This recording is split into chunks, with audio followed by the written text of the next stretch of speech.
साल 2000 क्रिकेट की दुनिया में एक ऐसा भूचाल आया जिसकी किसी ने कल्पना भी नहीं की थी। एक जांच जो शुरू तो हुई थी किसी और ही जुर्म के लिए, उसने अनजाने में क्रिकेट के सबसे बड़े और सबसे काले राज को दुनिया के सामने लाकर रख दिया। तो चलिए इसकी तह तक चलते हैं और देखते हैं कि कैसे क्रिकेट का ये सबसे बड़ा घोटाला गलती से पकड़ा गया। यही वो सवाल है जो इस पूरी कहानी की जड़ में है। सोचिए, एक मामूली सी फिरौती की धमकी का मामला जिसका क्रिकेट से दूर दूर तक कोई लेना देना नहीं था। लेकिन किस्मत का खेल देखिए, यही मामला क्रिकेट के इतिहास के सबसे बड़े खुलासे की वजह बन गया।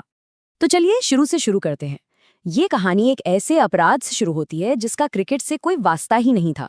मामला था सिर्फ एक एक्सटॉर्शन कॉल का, लेकिन इसी कॉल ने एक ऐसा धागा खींच दिया जिसने पूरे खेल को ही उधेड़ कर रख दिया। तो देखिए हुआ क्या। दिल्ली पुलिस की एंटी एक्सटॉर्शन सेल, मतलब फिरौती रोकने वाली टीम, अपोलो टायर्स के चेयरमैन को मिल रही धमकियों की जांच कर रही थी। शक के आधार पर उन्होंने टी सीरीज के कृष्ण कुमार का फोन टैप करना शुरू किया। बातों बातों में दो नाम बार बार आ रहे थे, एक बुकी संजीव चावला और दूसरा बिजनेसमैन राजेश कालरा। पुलिस को तो लगा कि बस अब ये फिरौती का गैंग पकड़ा गया।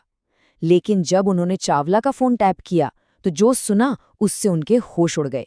बस यही वो पल था जिसने सब कुछ बदल दिया। फोन पर फिरौती की नहीं बल्कि क्रिकेट की डीलिंग चल रही थी, और नाम किसका लिया गया?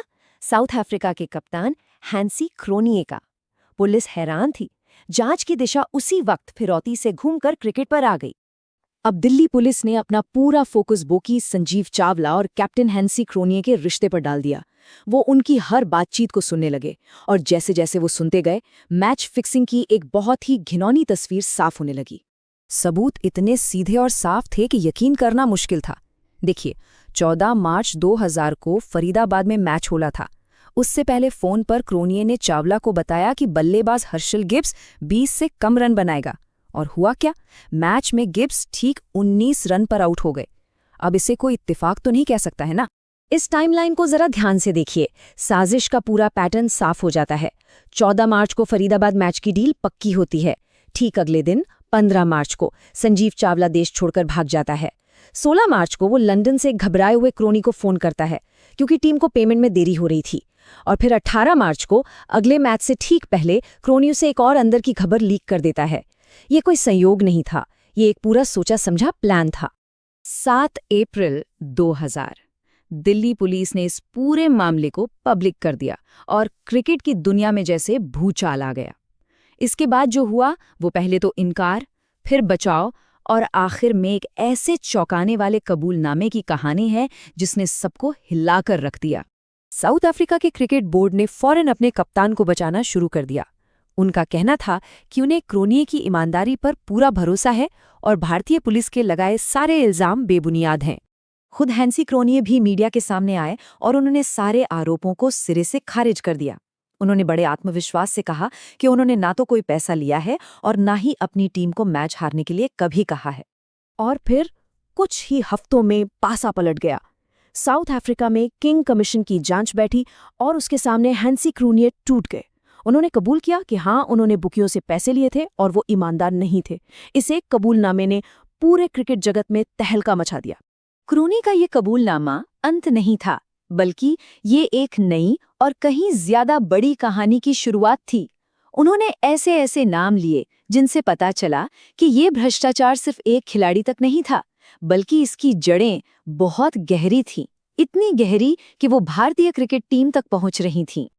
सबसे बड़ा धमाका क्रोनिए ने तब किया जब उन्होंने बताया कि 1996 में भारतीय कप्तान मोहम्मद अजरुद्दीन ने ही उन्हें मुकेश गुप्ता यानी एमके नाम के एक बड़े बुकी से मिलवाया था। बस यहीं से जांच का सारा फोकस भारत की तरफ मुड़ गया। सीबीआई के जांच से पता चला कि बुकी एमके का ये नेटवर्क कोई रातों रात नहीं बना था, बल्कि इसे सालों से बुना जा रहा था। कहानी शुरू हुई 1988 में अजय शर्मा जैसे एक टैलेंटेड खिलाड़ी से।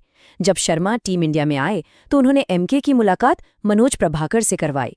प्रभाकर के जरिए एमके के तार श्रीलंका और पाकिस्तान के खिलाड़ियों से जुड़ गए, और फिर 1995 में अजय शर्मा ने ही एमके को इस नेटवर्क की सबसे बड़ी मछली से मिलवाया, कप्तान मोहम्मद अजरुद्दीन।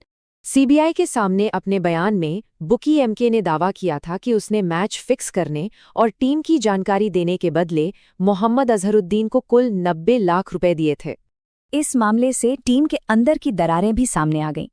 एक तरफ सचिन तेंदुलकर जैसे खिलाड़ी को मैदान पर यह महसूस हो रहा था कि कप्तान अजहरुद्दीन अपना 100% नहीं दे रहे हैं और उन्हें शक था कि उनके बुकियों से रिश्ते हो सकते हैं। वहीं दूसरी तरफ खुद अजहरुद्दीन ने सीबीआई के सामने ये कबूल कर लिया कि उन्होंने मैच फिक्स किए थे और तो और इसमें टीम के साथी अजय जडेजा और नयन मुंगिया का भी नाम घसीट लिया। महीनों की लंबी जांच के बाद सीबीआई ने अपनी फाइनल रिपोर्ट पेश की। इसमें क्रिकेट के कुछ सबसे बड़े नामों का जिक्र था, लेकिन इस कहानी का अंत वैसा नहीं हुआ जैसी सब उम्मीद कर रहे थे। अक्टूबर 2000 में आई सीबीआई रिपोर्ट ने तो जैसे दुनिया भर के क्रिकेट पर सवालिया निशान लगा दिया। लिस्ट में भारत के अजहरुद्दीन और जडेजा से लेकर साउथ अफ्रीका के क्रोनिये, पाकिस्तान के सलीम मलिक और श्रीलंका के अरविंद डिसिल्वा जैसे बड़े बड़े नाम शामिल थे। लेकिन इतने सारे सबूतों और कबूलनामों के बाद भी इस केस में एक बहुत बड़ी कानूनी दिक्कत थी। खिलाड़ियों पर क्रिमिनल केस चलाना लगभग नामुमकिन था। वजह, उस जमाने में भारत में मैच फिक्सिंग के खिलाफ कोई खास कानून था ही नहीं। जानबूझकर खराब खेलने को अदालत में आपराधिक साजिश साबित करना बहुत मुश्किल था, और क्योंकि खिलाड़ी सरकारी कर्मचारी नहीं होते, उन पर भ्रष्टाचार विरोधी कानून भी नहीं लग सकते थे। बीसीसीआई ने तो तेजी दिखाई और अजहरुद्दीन और अजय शर्मा पर लाइफ टाइम बैन लगा दिया, जबकि जडेजा और प्रभाकर को 5 साल के लिए बैन किया गया। लेकिन कानूनी लड़ाई बहुत लंबी चली और आखिर में हुआ ये कि 2014 तक अदालतों ने इन सभी खिलाड़ियों पर लगे बैन हटा दिए। और बस यहीं आकर ये कहानी हमें एक बहुत बड़े सवाल पे छोड़ देती है। भले ही कानूनी तौर पर खिलाड़ी बरी हो गए, लेकिन जो सबूत सामने आए, जो कबूलनामे हुए, उन्होंने करोड़ों फैंस के भरोसे को हमेशा के लिए तोड़ दिया। ये एक ऐसा दाग है जिसे क्रिकेट का खेल शायद कभी भी पूरी तरह से धो नहीं पाएगा।